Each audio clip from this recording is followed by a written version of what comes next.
Buenas, amo curiosos, y bienvenidos un día más a un nuevo vídeo del canal. Os agradezco a todos que forméis parte de esta aventura y de construir nuestro conocimiento, el vuestro y el mío. Espero que estéis bien, que estéis deseando aprender cosas nuevas o refrescar en vuestro cerebro aquellas cosillas que habíais olvidado y que vamos a intentar ir aprendiendo y o refrescando, insisto, en estos vídeos y en este vídeo de hoy, sin ir más lejos. Y ya sabéis, por aquí os dejo las redes sociales donde encontrarme y siempre podéis leer cosillas que pongo y demás cosas. También tenéis el correo. Bueno, me podéis localizar de mil formas, estoy disponible para vosotros. Y dicho todo esto, comenzamos con el tema de hoy.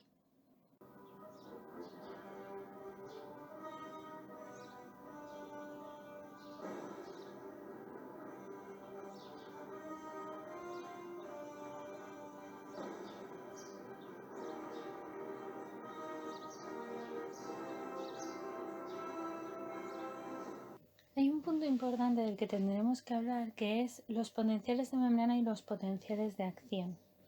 A través de las membranas celulares, yo ya os expliqué cómo era una membrana celular y os lo a ver, por favor, en vídeos previos de la biología celular y demás, pero básicamente las membranas celulares de prácticamente todas las células tienen potenciales eléctricos. En el caso de las células glandulares, macrófagos y células ciliadas, mediante variaciones locales de estos potenciales es como se producen los cambios funcionales. Además, algunas células como las neuronas y las células musculares tienen la capacidad de generar impulsos electroquímicos rápidamente cambiantes en sus membranas y dichos impulsos se utilizan para transmitir las señales a través de las membranas de los nervios y de los músculos. A partir de este punto nos referiremos a los potenciales de membrana en reposo y potenciales de acción de las células nerviosas y musculares concretamente. El potencial de membranas en reposo se origina por la distribución asimétrica de los iones a ambos lados de las membranas celulares, por lo que, en diferencia de potencial que siendo negativo en el interior de la membrana y positivo en el exterior, ¿vale? Teniendo esa diferencia marcada, los principales responsables de esta diferencia de potencial son principalmente la bomba de sodio-potasio ATPasa, de la cual yo creo que ya os he hablado en el transporte activo primario.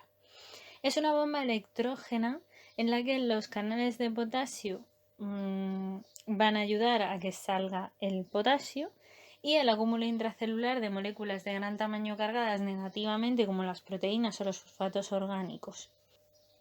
Por tanto, fundamentalmente como potenciales de membrana en reposo de estas células excitables nerviosas y musculocardíacas, desde el punto más negativo o desde el potencial de reposo, digamos, más negativo, así como ejemplo, hasta el más positivo, os voy a poner algunos ejemplos. Por ejemplo, el músculo estriado esquelético, que tiene un potencial de reposo de menos 90 milivoltios.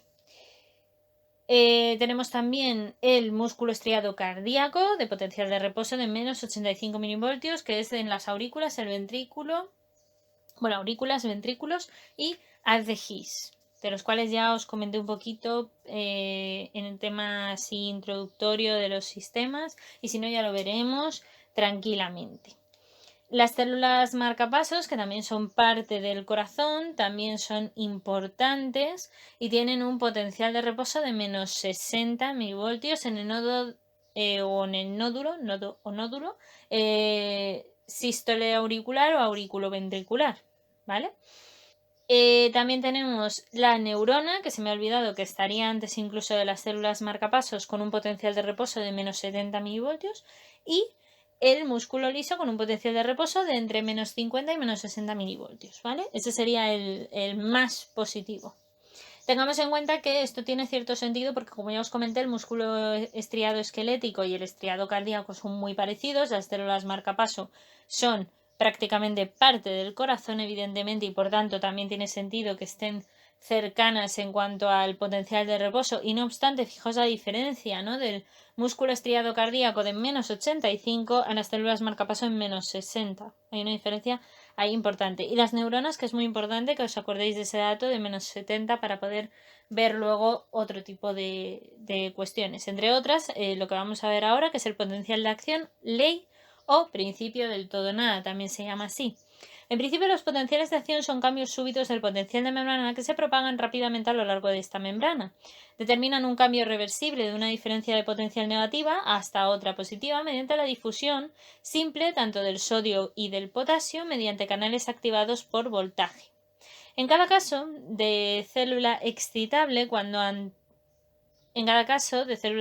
cuando estás ante un estímulo que se produce una despolarización, por tanto, inicial que alcanzase en ese momento el potencial umbral, se desencadenará entonces un potencial de acción siguiendo la ley del todo nada. Si se llega a ese umbral, como os comento, hay un potencial de acción. Si no hay suficiente energía y por tanto suficiente despolarización como para generar ese potencial umbral, al final lo que tenemos es que no hay un potencial de acción.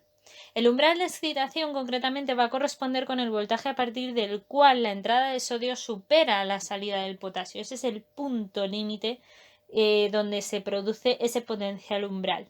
Y la transmisión de las señales nerviosas, por ejemplo, se produce mediante potenciales de acción que a lo largo de la neurona se transmiten con una amplitud constante y sin decremento, es decir, sin decrecer en su potencial.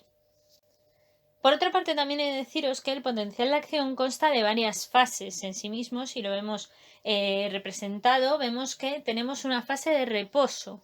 El potencial de membrana en esa fase de reposo, concretamente ese potencial de membrana en reposo es negativo y de ahí que se dice que la membrana está polarizada, muy importante.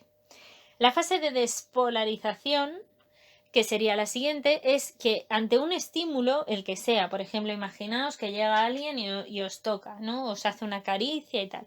Eso es un estímulo. Si se alcanza el potencial umbral correspondiente, que por ejemplo, en el caso de la neurona es de menos 55 milivoltios, la membrana aumenta su permeabilidad al sodio mediante la apertura de esos canales rápidos de sodio que producen su entrada masiva en la célula. La diferencia de ese potencial se acaba neutralizando, aumentando el potencial rápidamente en dirección positiva, ¿vale? Es una cuestión de equilibrios. En la neurona, el potencial por tanto de acción se inicia en el segmento inicial del axón por presentar una alta concentración de canales de sodio dependientes de voltaje. Y cuando digo dependientes de voltaje me refiero a que dependen de ese cambio de la propia membrana en su voltaje y en su potencial, por tanto, electroquímico. Bien, la siguiente fase es la repolarización. Esa fase comienza a cerrarse, justo en esta fase, comienzan a cerrarse los canales para el sodio, que por tanto dejará de entrar, ¿no? Al cerrar los canales el sodio va a entrar menos o va a dejar de entrar. Y a su vez se empiezan a abrir los canales de potasio que comienza a salir de la célula. Y se restablece así el potencial de membrana negativo, normal o inicial que teníamos antes. A veces ocurre también que ocurre una fase llamada de hiperpolarización, que puede aparecer en ocasiones como consecuencia del denominado potencial ulterior positivo, alcanzándose transitoriamente un potencial de membrana más negativo que el de partida, y es consecuencia normalmente del retraso del cierre de los canales de potasio. Eso se refleja así, pero bueno, al final acaba llegando, como veis, al estado de reposo inicial en algún momento, ¿vale? Un pequeño reajuste que necesita la célula, pero normalmente lo pueden llevar a cabo sin mayor estrago. Los potenciales de acción en meseta, que son conocidos así porque fundamentalmente se dan en las células musculares estriadas cardíacas, como ya veremos también en el ritmo cardíaco, fundamentalmente en las células musculares estriadas cardíacas es donde se van a dar los potenciales de acción en meseta que os acabo de comentar, y también tenemos por otra parte los potenciales de acción en meseta. Este tipo de potenciales, fundamentalmente en células musculares estriadas cardíacas, es donde se dan porque también hay potenciales de acción en meseta, no obstante, en el músculo liso. Es decir, que son características de determinados tipos de músculo, igual que el potencial de acción se restringe más como término hacia el sistema nervioso y por tanto las neuronas. ¿Qué ocurre con estos potenciales? La meseta, en este caso, o en estos potenciales, es fruto de tres circunstancias, de las cuales la más importante es la presencia de canales lentos de calcio seguida del cierre de canales de potasio. En orden de aparición, Los 3 fenómenos más importantes, vamos a verlos ahora mismo. El primero es el retraso en el cierre de los canales rápidos de sodio.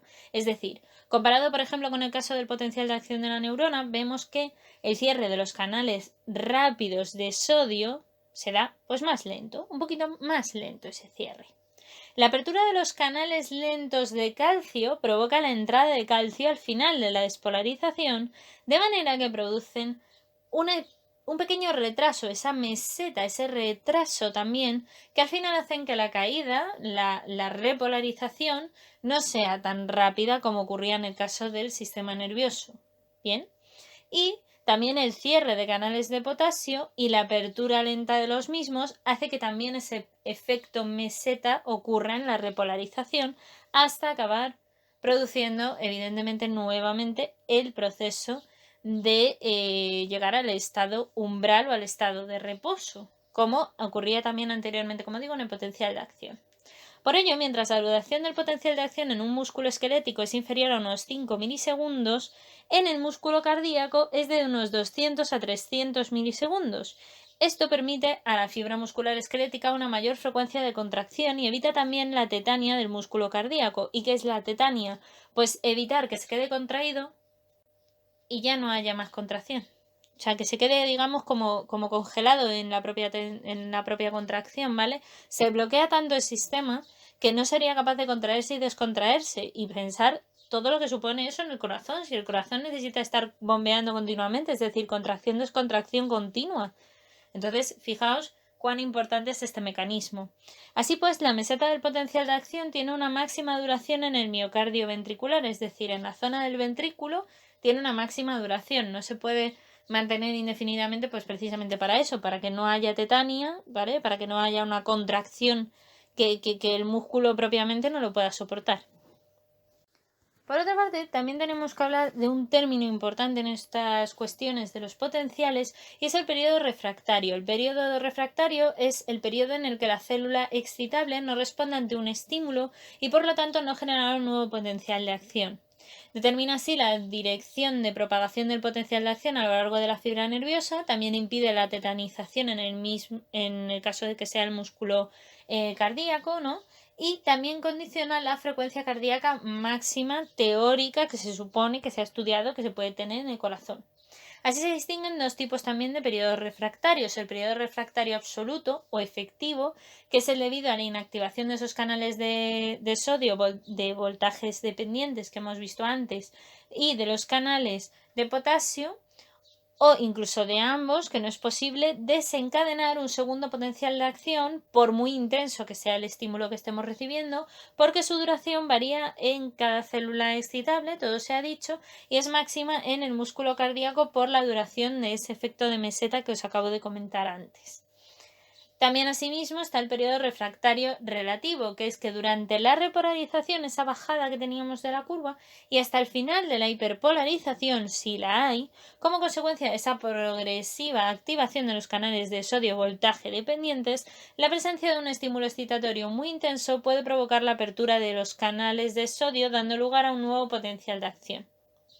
Para entendernos, el periodo, por tanto, refractario absoluto o efectivo sería aquel que se da, pues si continuamente me están acariciando, al final llega un momento donde ese estímulo puede llegar a no sobrepasar el potencial umbral, ¿vale? Porque no da tiempo, los canales no tienen suficiente capacidad de respuesta y evidentemente al final a mí no me puede llegar toda la información, hay un punto de saturación de esos canales que es inevitable y que no podemos por tanto pedirle al organismo más, es así. Y el periodo refractario relativo sería pues simple y llanamente, como os comento, cuando hay una hiperpolarización y una repolarización, por tanto, ahí en un punto en el que si entra un estímulo muy fuerte o un estímulo lo suficientemente intenso, pues puede provocar la apertura nuevamente de los canales de sodio y producir una despolarización antes de que prácticamente hayas terminado, evidentemente, el anterior potencial de acción, es decir, que vayan muy seguidos. Eso sí puede ocurrir. Y hasta aquí por hoy, amo curiosos. Espero que hayáis aprendido, que os haya resultado entretenido y sobre todo, ya sabéis, darle el pulgar hacia arriba, darle a la campana, dejaros las dudas, la información que encontréis que a lo mejor yo no he puesto sobre el tema, comentarios si queréis y demás aquí en el vídeo o en redes sociales o donde queráis. Y nada, pues simplemente espero que esta pieza de Lego os haya ayudado a construir un poquito más vuestro conocimiento. Y ya sabéis, nos leemos por redes sociales, nos vemos en el próximo vídeo. Muchas gracias. Ya sabéis que podéis compartir vuestro conocimiento siempre con todo el mundo. Y nada, que la ciencia y la fuerza os acompañe.